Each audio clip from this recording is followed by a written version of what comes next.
Hi friends, ఎలా ఉన్నారు? బాగున్నారా? ఈరోజు వీడియో వచ్చేసి అయితే కార్తీక దీపం అప్కమింగ్ వచ్చేసి చెప్పబోతున్నాను. జ్యోత్స్న గౌతమ్తో దశరథుని చంపాలని చూసిందని సాక్ష్యాలతో సహా బయటపెట్టిన దాసు. ఏంటి, దాసుకి గతం గుర్తుకొచ్చిందా? గౌతమ్ అని ఎలా తెలుసుకున్నాడు? సాక్ష్యాలు ఏమిటి అని మీ వీడియోలు చూసి తెలుసుకునేద్దాం. కార్తీక దీపం ఇది నవ వసంతం. అప్కమింగ్ ఎపిసోడ్స్ త్వరగా చూడాలి అనుకుంటే మన ఛానల్ని సబ్స్క్రైబ్ చేసుకోండి. పక్కన బెల్ ఐకాన్ని యాక్టివ్ చేసుకోండి. మీ లైక్ ఎంతో ముఖ్యమైనది కాబట్టి ఒక లైక్ చేయండి. ఇంకా వీడియోలోకి అయితే వెళ్ళిపోదాం. ఇంకా దీప అయితే ఏడుస్తూ ఉంటుంది జైల్లో అయితే. ఏంటి ఇలా అయిపోయింది, దశరథ్ గారికి బాగానే ఉందా అని అనుకుంటూ ఉంటుంది దీప.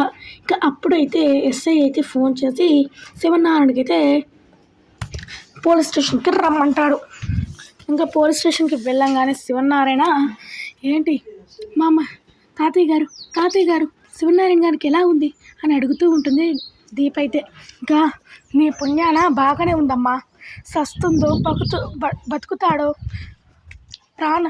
చావు బతుకుల్లో ఉన్నాడు నా కొడుకు ఏమి కావాలా? నువ్వు జీవితాంతం ఈ జైల్లోని చుప్పకూడు తినాల్సి వస్తుంది. ఆ దేవునికి, ఆ ముత్యాలమ్మ తల్లికి మొక్కుకో, ఏమీ కాకూడదని అని అంటూ ఉంటాడు శివనారాయణ. ఇంకా ఏడుస్తూ ఉంటుంది దీప. తాతయ్య గారు, నా మాట వినండి, నేను కాల్చలేదు అని అంటూ ఉంటుంది దీప. ఇంకా అప్పుడైతే శివనారాయణ, అరచవద్దు, నా కొడుకు ప్రాణాలు తీసుకోవాలనుకుంటున్నావు, నీకు ఇది న్యాయమేనా? నీకు కూడా బిడ్డ ఉంది, నీ బిడ్డ కూడా అంతో ఇంతో అనుభవిస్తుంది అని శివనారాయణ అయితే కలద్దాలు తీసి ఏడుస్తూ ఉంటాడు. ఎస్ఐ అయితే ఏమన్నారు సార్ డాక్టర్స్? అప్పుడే దీపను కోర్టుకు తీసుకొని వెళ్ళాలా లేదా అని ఆలోచిస్తాను అని అంటూ ఉంటాడు ఎస్ఐ. చావు బతుకుల్లో ఉన్నాడు సార్, కాబట్టి దీపను కోర్టుకు చూసండి అని శివనారాయణ అయితే ఏడ్చుకుంటూ ఉంటాడు. ఓకే సార్, ఇక్కడ లాయర్ నోటీస్ కింద సంతకం పెట్టండి, రేపు కోర్టుకు వస్తుంది, కోర్టుకు తీసుకొని వస్తాము, లాయర్ని కూడా పెట్టుకోండి అని శివనారాయణ అయితే ఇంకా పోలీస్ అయితే అంటూ ఉంటాడు. ఇంకా శివనారాయణ అయితే ఓకే సార్ అని సంతకాలు పెట్టి వెళ్ళిపోతాడు. ఇంకా దీప అయితే ఏడుస్తూ ఉంటుంది. నేను కోర్టుకు వెళ్ళాల్సి వస్తుంది, ఇది నా రెండవసారి కోర్టు, నేను చెయ్యని తప్పుకి అన్నీ నా మీదనే పడుతున్నాయి. కార్తిక్ బాబు, ఎక్కడున్నావు బాబు, ఏం చేస్తున్నావు అని అంటూ ఉంటుంది దీప అయితే. ఇంకా కార్తిక్ అయితే పోలీస్ స్టేషన్కి అయితే వస్తాడు. ఇంకా కార్తిక్ అయితే వచ్చి, ఏంటి సార్, దశరథ్ గారికి ఎలా ఉందంట, మా మామయ్య గారికి ఎలా ఉందో చెప్పారా? చెప్పాడు మిస్టర్ కార్తీక్, చావు బతుకుల్లో ఉన్నాడట. దీపను రేపు కోర్టుకు తీసుకొని వస్తున్నాము, అక్కడికి వచ్చాయి అని అంటూ ఉంటాడు పోలీస్ అయితే. కార్తీక్ అయితే షాక్ అయిపోతాడు. ఏంటబ్బా, ఇప్పుడు కోర్టుకు వెళ్ళాలా అని అంటూ ఉంటాడు కార్తీక్ అయితే. ఇంకా ఎస్ఐ అయితే చెప్పడం మర్చిపోయాను, మంచి లాయర్ని పెట్టుకో అని అంటూ ఉంటాడు పోలీస్ అయితే. ఇంకా కార్తీక్ ఏమి తెచ్చుదోగక ఇంకా వెంటనే దీపకాడికి వెళ్ళి, ఏంటి దీప ఎలా చేసావు, ఇది నీ రెండవసారి, నీ భర్తవి బయట పెట్టడానికి మళ్ళీ వెళ్ళాము, ఇప్పుడు ఇది రెండవసారి దీప, ఎందుకు ఇలా చేస్తున్నావు, నాకు చెప్పకుండా ఎందుకు ఇలా చేస్తున్నావు దీప అని అంటూ ఉంటాడు కార్తీక్ అయితే. కార్తీక్ బాబు, నన్ను క్షమించు, దశరథ్ గారిని నేను కాల్చలేదు అని అంటూ ఉంటాడు దీప అయితే.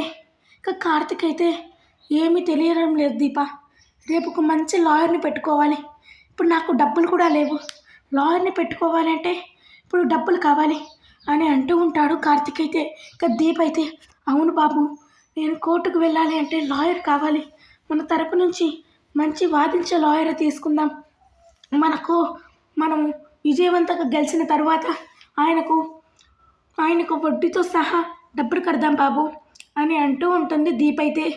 ఓకే దీప, నేను అలాగలా ట్రై చేస్తాను, మనం కోర్టులో గెలిచిన తర్వాత నేను లాయర్కి డబ్బులు ఇద్దాం, గెలుచకపోయినా లాయర్కి డబ్బులు ఇవ్వాల్సిందే కదా, అది ఆలోచిస్తున్నాను అని అంటూ ఉంటాడు కార్తీక్ అయితే. మనమే గెలుస్తాం బాబు, నేను కాల్చినప్పుడు, నేను తప్పు చేయనప్పుడు ఎందుకు భయపడాలి అని అంటూ ఉంటుంది దీప.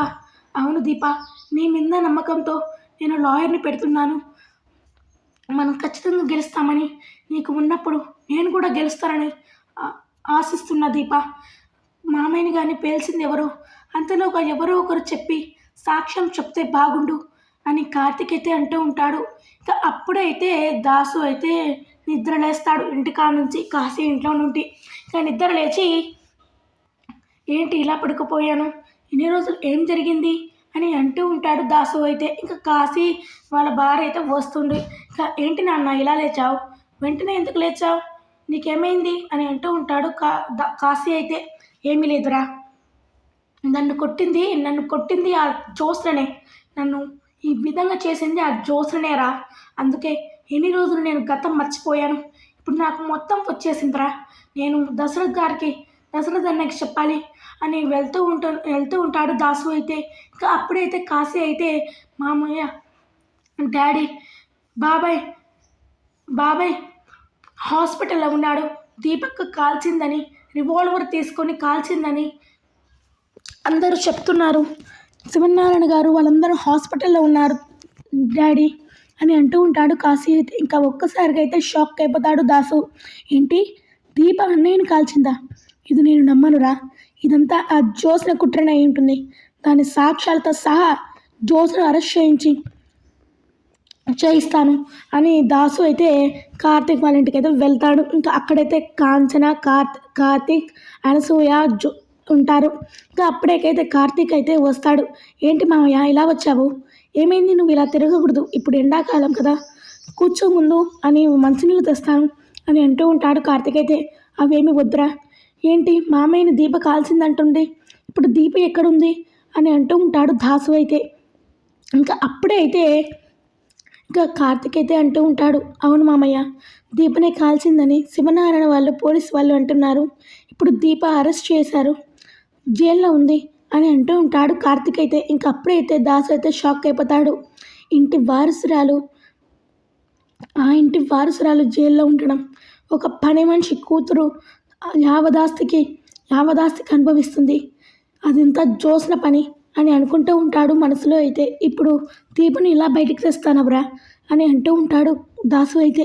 ఇంకా కార్తీక్ అయితే ఏమో మామయ్య, నాకు ఏమీ అర్థం కావడం లేదు, ఎలా అని ఆలోచిస్తూ ఉన్నాను, రేపు కోర్టు దగ్గరికి రావాలి అంటున్నారు, కాబట్టి కోర్టు ద్వారా నాకు కోర్టుకి లాయర్ కావాలి మామయ్య, నీకు కాడ మంచి లాయర్ తెలుసుంటే ప్లీజ్ మామయ్య చెప్పు అని అంటూ ఉంటాడు కార్తీక్ అయితే. ఇంకా అప్పుడైతే దాసు, సరేరా, నేను నా ఫ్రెండ్ తమ్ముడు లాయరే, మంచి లాయర్, ఎలాగోలా వాడిని తెప్పిస్తాను, కానీ డబ్బులు లేవు కదా మామయ్య అని అంటూ ఉంటాడు కార్తీక్ అయితే.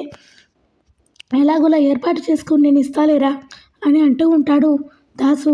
ఇంకా సరే మామయ్య, నీకు ఈ దీప బయటికి వచ్చిన తర్వాత మా కష్ట జీవితంతో నీకు డబ్బులు ఇస్తాము అని అంటూ ఉంటాడు కార్తీక్ అయితే. అలా ఏమి లేదురా, ఎన్ని రోజులు నన్ను సాకింది ఆ తాతయ్య వాళ్ళేరా, అయినా అది నిజం త్వరగా బయటపడిపోతుంది, రేపు కోర్టులోని దీప ఏ తప్పు చేయలేదని, అలాగే ఇంకొక విషయం కూడా చెప్పాలిరా అని అంటూ ఉంటాడు దాసు అయితే. ఇంకా ఏంటి మామయ్య ఆ విషయం, రేపు కోర్టులో తెలుస్తుందిలేరా అని అంటూ ఉంటాడు దాసు. ఇంకా అప్పుడైతే లాయర్కి అయితే ఫోర్స్ చేస్తాడు దాసు, రే మాణిక్యం, మా మా అన్నయ్య వాళ్ళ కొడుక్కి దీప అని ఇలా చేసిందిరా, ఇలా సాక్ష్యాలతో మనం ఎలా బయటపెట్టగలం, ఏమైనా సాక్ష్యాలు ఉంటే సరిపోతుందా, ఏ సాక్ష్యాలు కావాలి అని అడుగుతూ ఉంటాడు దాసు అయితే. ఇంకా లాయర్ అయితే అన్నీ చెప్తాడు. ఇంకా లాయర్ అయితే ఓకే అన్న, రేపు కోర్టులో తెలుసుకుందాము, పర్వాలేదు సరిపోతుందిలే అని అంటూ ఉంటాడు లాయర్ అయితే. సరే మాణిక్యం అని ఫోన్ అయితే చేస్తాడు దాసు.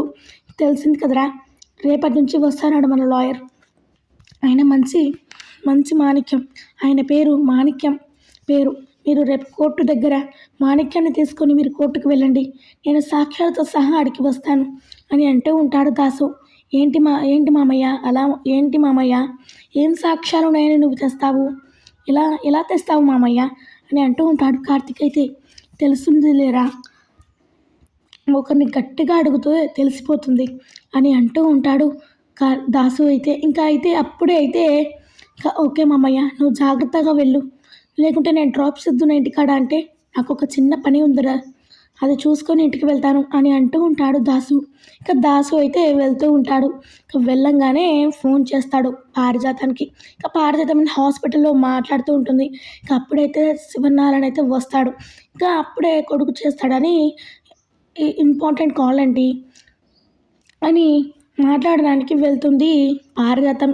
ఏంట్రా ఇప్పుడు చేసావేంటి, ఏమైందిరా నీకు అని అంటూ ఉంటుంది పారిజాతం. ఏమీ లేదమ్మా, ఎక్కడున్నారు ఇప్పుడు అని అంటూ ఉంటాడు దాసు. హాస్పిటల్లో ఉన్నాంరా, మీ అన్నయ్యని దీప కాల్చిందిరా, ఇన్ని రోజులు దీప మంచిది మంచిది అన్నావు కదా, ఆ దీపని కాల్చింది అని అంటూ ఉంటుంది పారిజాతం అయితే. ఇంకా అప్పుడైతే నిన్ను నేను మాట్లాడాలమ్మా, అర్జెంటుగా రా, లేకుంటే నా మీద కొట్టు అని అంటూ ఉంటాడు దాసు అయితే. ఇంకా అప్పుడే అలాగే చెప్తూ ఉంటాడు దాసు. అలాగే జోస్లను కూడా తీసుకునిరా, నేను పిలిచినట్టు పిలవకుండా బయటికి వెళ్ళి వద్దాం అని మాట్లాడి తీసుకొనిరా అని అంటూ ఉంటాడు దాసు అయితే. అరే అది అది నాకంటే పెద్ద, నాకంటే నాకంటే మించిపోయిందిరా, దానికి తెలివితేటలు ఎక్కువ, నేను కానీ దానికి కానీ తెలిసిందనుకో నన్ను చంపేస్తుందిరా, ఈ కాడికి నేను తీసుకురాలేను అని అంటూ ఉంటాడు పారిజాతం అయితే. నువ్వు ఎలాగోలా తీసుకుని వస్తావా, లేకుంటే తాతయ్య మీ మొగుడి కాడ సార్ కాడనే తీసుకుని రావాలా అని అంటూ ఉంటాడు దాసు. రే సరే ఆ పని మాత్రం చేయకురా, నేను తీసుకుని వస్తాను, ఏదో ఒకటి చెప్పి తీసుకుని వస్తాను, నా కర్మ అని ఫోన్ అయితే కట్ చేస్తుంది పారిజాతం.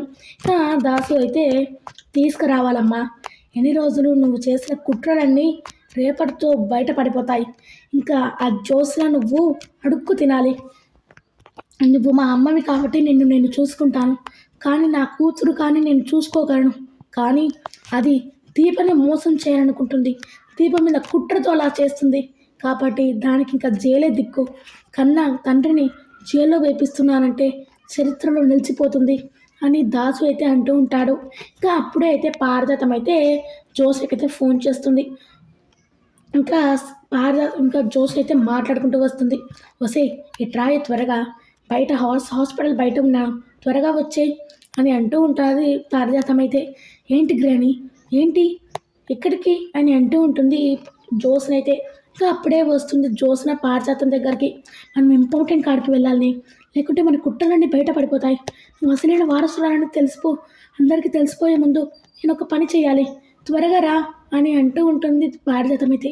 ఏంటి గ్రాని నువ్వనేది, అవునే ఇప్పుడున్న దాంట్లో మళ్ళీ అది ఒకటి అయిందనుకో, మన ఇద్దరిని మెడగట్టి బయట పంపిస్తాడే ఆ శివనారాయణ అని వెంటనే కార్కెక్కే అని అంటూ ఉంటుంది పారిజాతం. ఓకే గ్రాని త్వరగా వెళ్ళు, నేను బయట పడుకోవద్దు, ఈ ఆస్తికంత వారసురాలు కావాలి వెంటనే అని అంటూ జోస్ అయితే కూర్చుంటుంది. ఇంకా అప్పుడైతే పారిజాతం మీద డ్రైవర్ని పిలిచి వెంటనే అక్కడికి వెళ్ళు అని చెప్పి ఇంకా వెళ్తూ ఉంటారు పారిజాతం జోస్ని అయితే. ఇంకా సుమిత్ర అయితే ఏడుస్తూ ఉంటుంది. ఆ దీపను నేను వదిలిపెట్టాను, ఆ దీప జీవితాంతం ఆ జైల్లోనే పడి ఉండాలి, చిప్పకూడు తినాలి అని అంటూ అనుకుంటుంది సుమిత్ర. ఇంకా అప్పుడైతే శివనారాయణ అయితే వీళ్ళిద్దరు ఎక్కడికి వెళ్ళారమ్మా, మీ అత్తయ్య నీ కూతురు ఎక్కడికి వెళ్ళారు అంటే, ఏమో మామయ్య నేను ఎవరిని పట్టించుకోవడం లేదు, ఎవరు ఎక్కడికి వెళ్ళారో తెలియదు అని అంటూ ఉంటుంది సుమిత్ర అయితే. ఏమీ బాధపడకమ్మా, రేపటితో ఆ దీప చాప్టర్ క్లోజ్, రేపు ఇంకా జైలుకి వెళ్తుంది ఆ దీప, రేపు కోర్టుకు రమ్మన్నారు, వెంటనే మనం కోర్టుకు వెళ్ళాలి రేపు అని అంటూ ఉంటాడు శివనారాయణ. ఇంకా అప్పుడే అయితే ఇంకా సుమిత్ర అయితే, అవునా మామయ్య, ఇంకా ఆ దీప పీడ విగడలిపోవాలి, నా భర్తను నేను కాపాడుకోవాలి అని అంటూ ఉంటుంది సుమిత్ర అయితే. ఇంకా అప్పుడే అయితే పారిజాతం జోస్ని అయితే వస్తారు. ఏంటి గ్రాని ఎక్కడికో పోవాలన్నావు, మరి ఏంటి ఇక్కడ గ్రౌండ్ కాడికి తీసుకొచ్చావు అని అంటూ ఉంటుంది పారిజాతం అయితే జోస్ని అయితే. ఏమీ లేదే, ఇక్కడే ఒక మనిషి కలుస్తాడన్నాడు, మనతో మాట్లాడాలి అంట అని అంటూ ఉంటుంది పారిజాతం. ఎవరో మనిషి అని అంటూ ఉంటుంది జోస్న. ఇంకా అప్పుడైతే వస్తాడు దాస్ అయితే. ఏంటి గ్రాని, ఈయనతో మాట్లాడాలా, దాసుతో మాట్లాడాలా, నీ కొడుకుతో మాట్లాడాలా, ఏంటి గ్రాని ఎప్పుడు కోడుకున్నాడు అని అంటూ ఉంటుంది జోస్నైతే. ఏంటి కోడుకోవద్దా, నా కొడుకుని నేను చూసుకోవద్దా, అందుకే పిలిచాను, నీతో ఏదో మాట్లాడాలి అంట, మనమిద్దరం మాట్లాడుకొని త్వరగా హాస్పిటల్కి వెళ్ళాలి, లేకుంటే వాడు అసలైన వారసురాలు కానీ నిజం చెప్తాడే, అందుకే తీసుకొని వచ్చాను అని అంటూ ఉంటుంది. పారిజాతం ఇంకా షాక్ అయిపోతుంది. జ్యోత్స్న, ఇలా అడ్డంగా బుక్ చేసావేంటి గ్రాని, ఇప్పుడు ఇప్పుడు ఏం చేస్తాడు అని అంటూ ఉంటుంది. జ్యోత్స్న ఇంకా దాసు అయితే వెంటనే వచ్చి చెంప పలగొడతాడు. జ్యోత్స్న అయితే ఏంటే, నిన్ను నేను కూతురు అనుకొని ఇన్ని రోజులు నేను నిజం చెప్పలేదు, కానీ తండ్రి పైన అటాక్ చేసి నా తల మీద కొట్టి ఇన్ని రోజులు కోమాలో పోయేలా చేసావు కదని అని అంటూ ఉంటాడు దాసు. ఇక పారిజాతం వచ్చి షాక్ అయిపోతుంది. ఏంటి ఏంటి నా కొడుకుని కోమాలో పోయేటట్టు కొడతావే, నీకు అసలు బుద్ధి ఉందా అని మరో చెంప మోగిస్తుంది. మరో చెంప పలగొడుతుంది పారిజాతం అయితే. ఇక జోస్ అయితే రెండు చెంపలు పట్టుకొని, నేను ఇన్ని రోజులు మన ఆ వారసురాలు తెలియకుండానే చేశాను అని అంటూ జోస్ని అయితే అంటూ ఉంటుంది. ఇంకా ఏంటమ్మా నీకు కూడా తెలియదా, అంటే ఇది చెప్పలేదా అని అంటూ ఉంటాడు దాసు. ఏంట్రా నాకు ఇప్పుడే తెలుస్తుంది, నువ్వు చంపాలని చూసిందని జోస్ని నన్ను ఎప్పుడు తెలుస్తుందిరా, నేను పాలు పెట్టి పంచుకున్నాను కదరా అని పారిజాతంతో ఏడుస్తూ ఉంటుంది. ఇక అవునమ్మా, నీకు ఇంకొక విషయం తెలియదు, నువ్వు చేసిన కర్మ ఇప్పుడు నీ ద్వారానే వస్తుంది. అసలైన వారసురాల దీప, ఆ దీపనే అసలైన వారసురాలు, యావదాస్తికి వారసురాలు దీపనే అని అంటూ ఉంటాడు దాసు. ఇంకా జోస్ పారిజాతంతో షాక్ అయిపోతుంది. ఏంట్రా నీకు నిజం తెలిసిపోయిందా, దీపని నా అసలైన వారసురాలు, ఏంట్రా ఎలా మాట్లాడుతున్నావు, ఆ దీప ఏంటి వారసురాలేంటి అని అంటూ ఉంటుంది పారిజాతం. అవునమ్మా, ఆ దీపనే ఈ యావదాస్తికి వారసురాలు. అయినా దీప కాల్చింది అంటున్నారు, నిజం చెప్పు జ్యోత్స్న, లేకుంటే అని అంటూ ఉంటాడు. లేకుంటే అని దాసు అయితే సంచిలో నుంచి కత్తి తీస్తాడు. ఇంకా జోస్ అయితే షాక్ అయిపోతుంది. ఇంకా పారిజాతం అయితే ఏంట్రా ఏం చేస్తున్నావు ఏంటి అని అంటూ ఉంటుంది. పారిజాతం ఇంకా అవునమ్మా, దీన్ని ఇట్లా చెప్తే వినేటట్టు లేదు, నిజం చెప్తావా లేదా, ఎవరితో కాల్పించావు, అది ఎవరు చేశారు అని అంటూ ఉంటాడు దాసు. ఇంకా అప్పుడే అయితే జోస్ అయితే చెప్తా డాడీ చెప్తా, ముందు కత్తి దించు అని అంటూ ఉంటుంది. జోస ఇంకా షాక్ అయిపోతుంది. పారిజాతం అయితే ఏంటి కన్య తండ్రిని చెప్పాలనుకున్నావా అని అంటూ ఉంటుంది పారిజాతం. ఇంకా అయితే జోస్ అయితే మొత్తం నిజమైతే చెప్పేస్తుంది. అవును, నేనే గౌతమ్తో పెళ్లి చేసుకోవాలనుకున్నాను, కానీ గౌతమ్తో పెళ్లి చేసుకోవడానికి కాదు, నేను నీకు చెప్పాను కదా గ్రాని, ఆ దీపను తొలగించుకోవాలని పెళ్లి నాటకం ఆడుతున్నాను. అప్పుడే గౌతమ్ వచ్చి దీపను అడ్డు తొలగిస్తానని కన్ను తీసుకొని కిటికీ కాడాగాడు. అప్పుడే దీప వచ్చింది. ఇంకా నేను కావాలని తాతయ్య రివాల్వర్ తీసుకొని చూపించాను. ఇంకా కావాలని నేను చేతి విడిచి ఆ గన్ను దీపకు ఇచ్చాను. ఇంకా ఆ దీప గీరు పెట్టగానే గౌతమ్ వచ్చి దశరథిని కాల్చాడు అని అంటూ ఉంటుంది జ్యోత్స్న అయితే. ఇంకా అందరైతే షాక్ అయిపోతారు. ఇంకా దాసు అయితే ఇప్పుడు నిజం చెప్పావు కదనే, ఆ గౌతమ్ ఎవడు, ముందు ఆ గౌతమ్ని పిలుచుకుని వస్తావా లేదా అని అంటూ ఉంటుంది. దాసు అయితే తీసుకొని వస్తాను వెంటనే ఫోన్ చేయి అని అంటూ ఉంటాడు దాసు అయితే. ఇంకా అప్పుడే అయితే గౌతమ్కి అయితే ఫోన్ చేస్తుంది జ్యోత్స్న. నేను ఇక్కడ కలుస్తాను, త్వరగా వచ్చేయి అని అంటూ ఉంటుంది జ్యోత్స్న. గౌతమ్ అయితే ఓకే జ్యోత్స్న, మనం ఏమైనా విషయం మాట్లాడుకోవాలా, అవును ఇంపార్టెంట్గా మాట్లాడుకోవాలి, త్వరగా వచ్చాయి అని లొకేషన్ అయితే షేర్ చేస్తుంది జ్యోత్స్న. ఇంకా అప్పుడే అయితే గౌతమ్ అయితే వస్తాడు. ఏంటి జ్యోత్స్న ఇలా పిలిచావు, ఏంటి వీళ్ళందరూ ఉన్నారు, వీళ్ళెవరు, ఎవరంతా, ఏంటి అమ్మమ్మ ఇలా వచ్చావు అని అంటూ ఉంటాడు. గౌతమ్ అయితే ఇంకా చెంప పలగొడతాడు దాసు. గౌతమ్ అయితే ఇంకా ఏంటి ఈ ముసలోడు ఏంటి నన్ను కొడుతున్నాడు అని అంటూ ఉంటాడు గౌతమ్ అయితే. ఇంకా మరో చెంప కూడా వాయిస్తుంది పారిజాతం. ఏంట్రా నా కొడుకుని ముసలివాడు అంటావా, నీకు సంస్కారం కూడా లేదా, నువ్వు దుర్మార్గుడు అనుకున్నారా అని అంటూ ఉంటాడు దాసు. పారిజాతం అయితే ఇంకా కోర్టు టైం అయితే అయిపోతుంది. ఇంకా సాక్షాత్తు సహా జ్యోత్స్నను గౌతమ్ అయితే అరెస్ట్ చేస్తాడు దాసు. ఇదంతా పూర్తిగా వీడియో తీయాలి అంటే ఇంకా ఫుల్ అయితే వీడియో అయిపోతుంది. ఫుల్ అంతే అవుతుంది వీడియో. కాబట్టి దాసు అయితే మొత్తానికైతే నిజం చెప్పేస్తాడు. ఇంకా జోస్ అయితే ఏడుస్తూ అరెస్ట్ అవుతుంది. ఇంకా గౌతమ్ అయితే ఏడుస్తూ అరెస్ట్ అయిపోతాడు. ఇంకా సుమిత్ర శివనారాయణ అయితే షాక్ అయిపోతారు. దీప తప్పు చేయలేదని శివనారాయణ సుమిత్ర అయితే దీపకు క్షమాపణలు చెప్పి దీపను దగ్గర చేసుకుంటారు. కార్తిక్ కూడా దీప చేయలేదని తెలిసిపోతుంది. ఇది ఫ్రెండ్స్, దాసు అయితే నిజమైతే చెప్పేస్తాడు. ఇది అప్కమింగ్ ఎపిసోడ్స్లో జరగబోతుంది. కాబట్టి టీవీలో కొన్న మన ఛానల్ త్వరగా చూడాలి అనుకుంటే మన ఛానల్ని లైక్ చేసి సబ్స్క్రైబ్ చేసుకుని పక్కన బెల్ ఐకాన్ని యాక్టివ్ చేసుకోండి. మళ్ళీ వీడియోలో కలుసుకుందాం. బాయ్.